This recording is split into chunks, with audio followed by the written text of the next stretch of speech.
Okay guys, I unmolded the soap out of the Michael's bowl and this is what I got. I said in my last video when I was doing a little sneak peek that I had added a colorant, and when I poured this into the mold it was like a pretty, not quite a royal or baby blue, but kind of like an aquamarine blue, and the scent is clean cotton.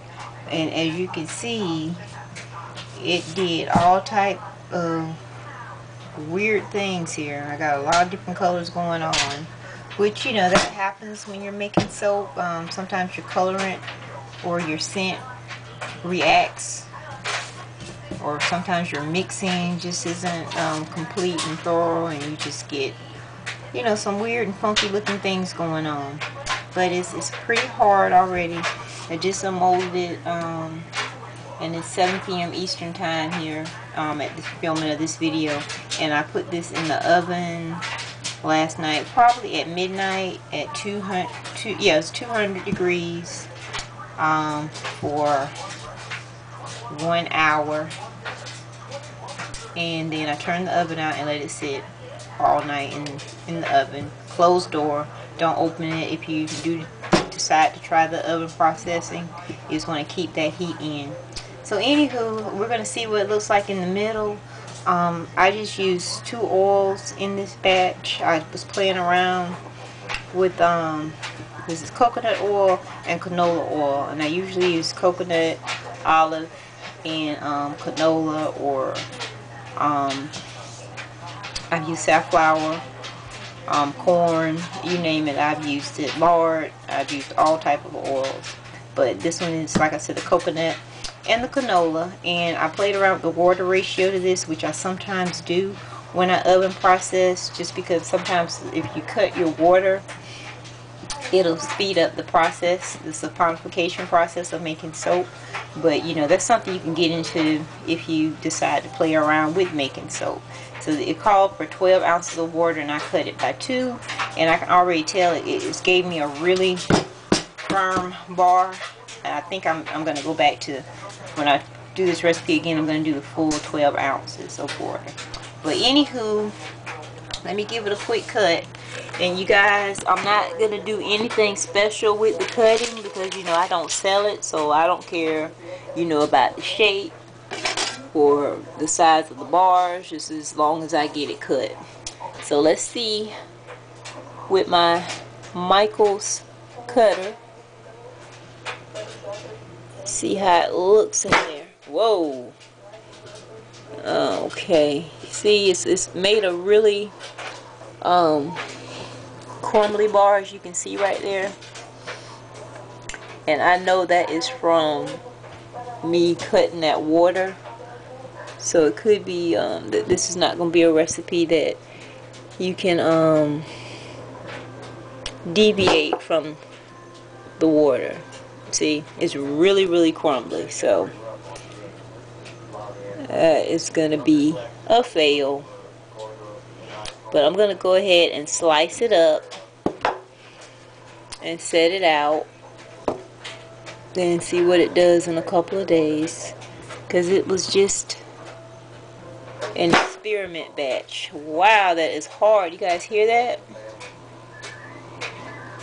I do kind of like how the colors turn, and look at that. See how crumbly that is? So this is definitely going to end up as a laundry soap. Look at that. And that's part of why I want to show you guys, because sometimes when you're doing soap and you're making soap and you're playing around with recipes, you do have some failed batches. Even as long as I've been making soap, you know, sometimes you don't get your lye mixed early, you pour too hot or too cold. And I always soap at what they call room temperature, which is I let my lye and my oil mixture come to room temperature.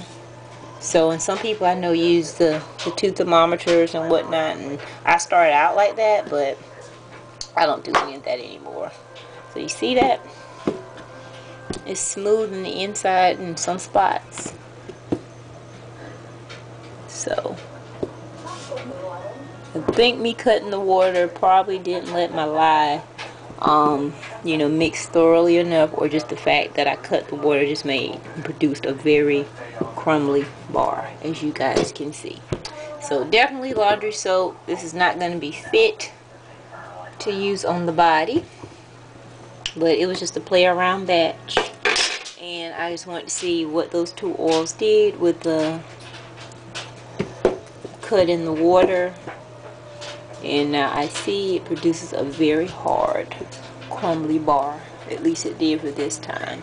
So that's how it looks, guys. As you can see, nothing like my previous bars.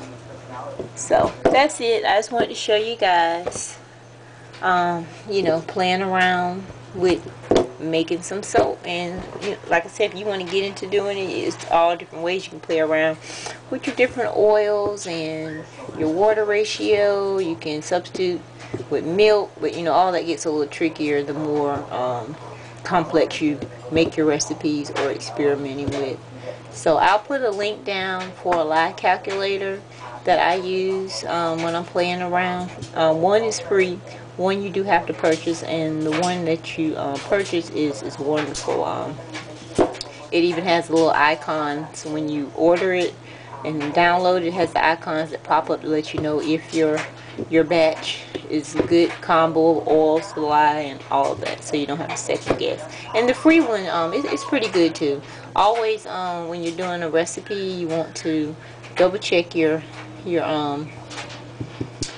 amounts, because I found even in some of the soap books, sometimes the recipes will be lye heavy. They, even though it's printed, someone maybe didn't try that recipe, or they tried it and they like the results, and that may not be the results you're looking for. So if you do get into soap making, definitely I'm going to put the links for the lye calculators so you guys can do it. Making soap is not as scary as people make it out to be, because a lot of people are afraid to work with lye. But you don't have to be afraid to work with it. You just have to respect it and the damage that you can do with it, and just be careful and use good common sense and protect your eyes, and keep kids and animals out when you're trying to make it, because you really want to concentrate on what you're doing. So with that being said, I will put the links, and you guys got to see what is going to be laundry soap. It smells real good too. The scent held really good. The color did something crazy, and the water being cut made it crumbly and dry in spots. So that's it. So you guys got to see. And like I said, I may do another one, or if anybody has any questions or just whatever, shoot me a comment, and I will check with you guys later.